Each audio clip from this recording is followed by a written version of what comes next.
Hello America, this is Call of Duty Goddess. Today is December the 3rd, 2016. I saw an article from Freedom Outpost that I really wanted to share. Thought it was important. Slovakia passes a law to ban Islam from being registered as a religion. Slovakia is not wrong. Islam is much more than just a religion. Islam is a comprehensive system, a political, military, legal, religious, and dietary. And I'm going to show you that Islam is not, in fact, a religion, that it is a totalitarian system of control, and it does not belong in the United States of America. It is against our Constitution. You cannot have Islam without Sharia. Even according to the Council on Foreign Relations, Sharia is the path in Arabic. Sharia guides all aspects of Muslim life, including daily routines, familial and religious obligations, and financial dealings. It is derived primarily from the Quran and the Sunnah, the sayings, practices, and teachings of the Prophet Muhammad. Now the word Sharia refers to Islamic law, but literally the term means path to water, implying the way a Muslim should live his life. It talks about commerce, it talks about marriage and civil law, it talks about the way warfare should be waged, and so Sharia refers to pretty much everything that a Muslim will do in his or her life.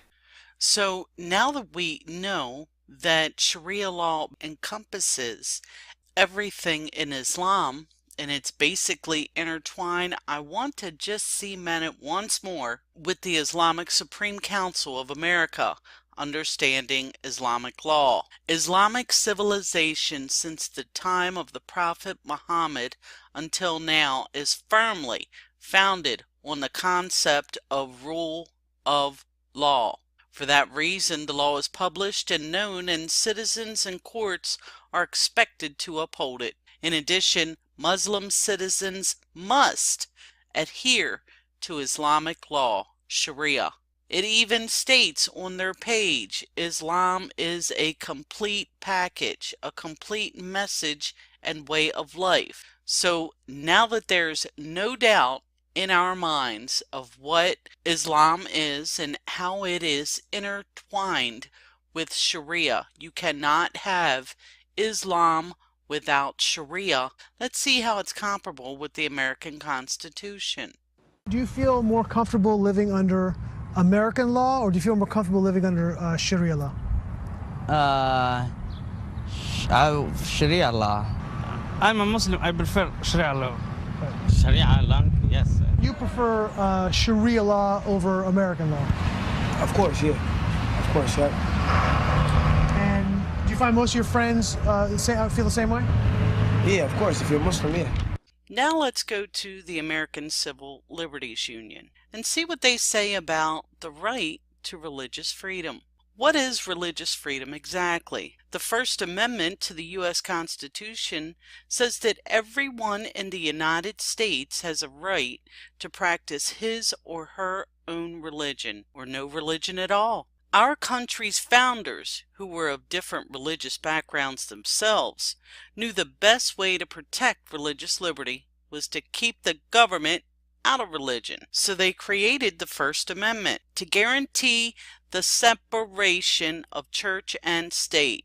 This fundamental freedom is a major reason why the U.S. has managed to avoid a lot of the religious conflicts that have torn so many other nations apart. That last statement by the ACLU is not entirely true from a historical perspective. And when you look at history, I have to give you a fair warning. In history, the real history, there is no party that is not guilty of something. We're all guilty of something, even the religious. I myself consider myself a Protestant Christian. When I found what the Protestants did, it didn't make me feel too good, but I do believe it happened. So let's continue. You see, many of the British and North American colonies that eventually formed the United States of America were settled in the 17th century by men and women who, in the face of European persecution, refused to compromise passionately held religious convictions and fled Europe. A great majority left Europe to worship God in the way they believed to be correct. However, what ended up happening in America is the very same thing that people were fleeing in Europe. All of the states that were started became states of one religious sect or another. For instance, intolerance in Virginia. In his notes on the state of Virginia, Thomas Jefferson reflected on the religious intolerance in 17th century Virginia. Let's hear it from Thomas Jefferson's own writing. The first settlers in this country were immigrants from England, of the English Church, just at a point of time when it was flush with complete victory over the religious of all other persuasions. Possessed as they became of the powers of man-king, administering and executing the laws, they shewed equal intolerance in this country with their Presbyterian brethren, who had immigrated to the northern government. The poor Quakers were flying from persecution in England. They cast their eyes on these new countries as asylums of civil and religious freedom, but they found them free only for the reigning sect. Several acts of the Virginia Assembly of 1659, 1662, and 1693 had made it penal in parents to refuse to have their children baptized, had prohibited the unlawful assembling of Quakers, and made it penal for any master of a vessel to bring a Quaker into the state, had ordered those already here and such as should come thereafter to be imprisoned till they should adjure the country, provided a milder punishment for their first and second return, but death for their third, had inhibited all persons from suffering their meetings in or near their houses, entertaining them individually, or disposing of books which supported their tenants. If no execution took place here, as did in New England, it was not owing to the moderation of the church, or the spirit of the legislature, as may be inferred from the law itself, but to historical circumstances which have not been handed down to us. The Anglicans retained full possession of the country about a century. Now, you heard in Thomas Jefferson's own words that he was very disturbed by the turn that religions had taken once they gained control. When a religion is mixed with a government, they then take control and make laws that are contrary to people that are not of that particular religious sect. It bothered Thomas Jefferson tremendously, and you could hear it within his writing.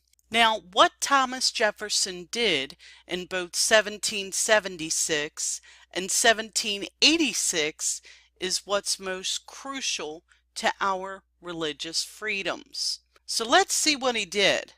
I'm Tom Camden, Director of Special Collections at the Library of Virginia. I have here another cornerstone in the nation's history, probably one of the most important documents certainly in Virginia's history, and has a direct constitutional link. This is known to many as Thomas Jefferson's Statute for Religious Freedom, officially known as an Act for Establishing Religious Freedom. Thomas Jefferson began lobbying for such a principle to be made law in of course 1776, the freedom to worship as one please. However, this proposal, this Act for Establishing Religious Freedom, for which I'm showing you is the enrolled bill, was not actually introduced until June 12, 1779. It was talked about a lot, but the resolution did not get through until 1779, and then it took until January 16, 1786 before it was actually passed. This Act for Establishing Religious Freedom, of course, has become an extraordinary component of the nation's Bill of Rights. There is a segment that's very powerful, and I'd like to read that because I think it makes much more of an impact than the very verbose principle of the preamble.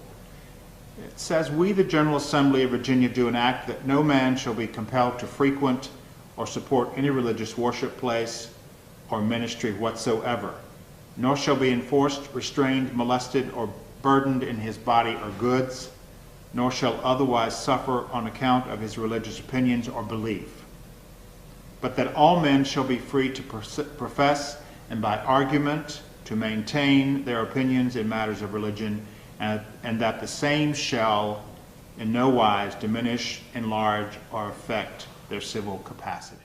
Now, Thomas Jefferson not only witnessed the intolerance in Virginia, which compelled him to create a legislation to give freedom of religion and make sure that there was a separation of state and church, which is crucial to what is happening today with Islam. Islam is inseparable from the state and the church. It is not a religion. It is a totalitarian system, and I believe it should not be allowed in America as a religion, because it is not. It is intertwined with Sharia law.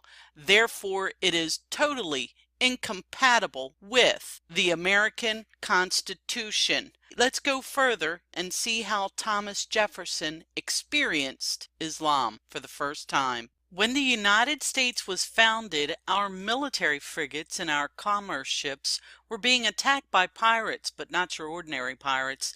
These were known as the Barbary pirates, named after the Barbary coast of Africa with ties to Turkey and the coast of Saudi Arabia. These forces not only sank our ships, but took the crew as slaves to the pirate leaders. The captains of the ships were ransomed to the United States. Then President George Washington signed off on a tax system across our country. It seemed to him ironic that a country founded on rebellion from unnecessary taxes was having to authorize taxes to the states. By 1783, 6% of the United States budget was paid out to these Barbary forces. Literally thousands of vessels were taken and more than 1 million Europeans and Americans were sold into slavery. In 1783, President Washington sent an envoy to meet with Barbary corsairs consisting of Thomas Jefferson, Benjamin Franklin, and John Adams. When meeting with their ambassador, they were told about this new religion, Islam, that had dominated the belief system of the Barbary corsairs. Thomas Jefferson then documented the meetings that took place in order to bring them before Congress. Some of the notes that Thomas Jefferson took are as follows. Grosvenor Square, March 28, 1786. Soon after the arrival of Mr. J in London, we had a conference with the ambassador of Tripoli at his house. The amount of all the information we could obtain from him was that a perpetual peace was in all respects the most advisable, because a temporary treaty would leave room for increasing demands upon every renewal of it, and a stipulation for annual payments would be liable to failures of performance which would renew the war, repeat the negotiations, and continually augment the claims of his notion, and the difference of expense would by no means be adequate to the inconvenience, since 12,500 guineas to his constituents with 10% upon that sum for himself must be paid if the treaty was made for only 1 year. We took the liberty to make some inquiries concerning the grounds of their pretensions to make war upon nations who had done them no injury, and observed that we considered all mankind as our friends, who had done us no wrong, nor had given us any provocation. The ambassador answered us that it was founded on the laws of their prophet, that it was written in their Koran, that all nations who should not have acknowledged their authority were sinners, that it was their right and duty to make war upon them wherever they could be found, and to make slaves of all they could take as prisoners, and that every Mussulman who should be slain in battle was sure to go to paradise. That it was a law that the first who boarded an enemy's vessel should have one slave, more than his share with the rest, which operated as an incentive to the most desperate valor and enterprise. That it was the practice of their corsairs to bear down upon a ship, for each sailor to take a dagger in each hand and another in his mouth, and leap on board, which so terrified their enemies that very few ever stood against them. That he verily believed the devil assisted his countrymen, for they were almost always successful. Now, I think you can come to some conclusions about Thomas Jefferson just by his writing. Number one, what he witnessed in America was nothing but religious persecution over and over and over again. He did not like it. He always took up for the low guy. He took up for the Quakers. Then he was sent on a mission. He then witnessed the same thing over again. We, as Americans, were paying a jizya tax from the get-go in this country to Muslims. We continued to do so until the Leathernecks were created, the Marine Corps. But it is imperative that you decide for yourself where this man's mind was. Was he a person who enjoyed reading the Quran? Do you think he wanted to become a devout Muslim? Do you think he was a devout Christian? Or do you think that he got the Quran in order to read it to know his enemies? If it were me, I would do the same thing, and actually I have, because I want to know my enemies. This is not a religion. This is against our Constitution. And do you find it odd that in 1786, the very same year that Thomas Jefferson met with the Barbary pirates to discuss the jizya tax we had already been paying, do you find it odd or coincidental that the act for establishing religious freedom was put into law in that same year of 1786? I don't find it odd at all, and I don't find it as a coincidence. Our country, Thomas Jefferson in particular, I believe, was fed up with the aspect of religion intermingling with law. He states it on many accounts of laws that were established through the church by lawmakers. You can see it in the notes that he took on Virginia. You can see it in the notes that he took when he was having talks with the Barbary pirates. It's also my belief that Thomas Jefferson knew exactly what would happen in a world without religion. That's why when he lived in Virginia, he went to many churches. He went to revivals. He got to know the people. He connected with the people. But he also knew the dangers that religions could impose. And that is why our country has a separation of church and state. And if you read the laws properly, if you look at the proper history, if you look at the notes that were taken all throughout history and what happened, put them in the time frame that they belong, you will see that the separation of church and state is to protect us from religions such as Islam. So in looking back at this article again, the article should read, the United States passed a law in 1786 to ban Islam from being registered as a religion, because Islam is intertwined with law, Sharia law. And in this country, in 1786, a law was passed that separated the church and the state. I'll leave all the links below. This is Call of Duty Goddess signing off, and as always, I've got your 6.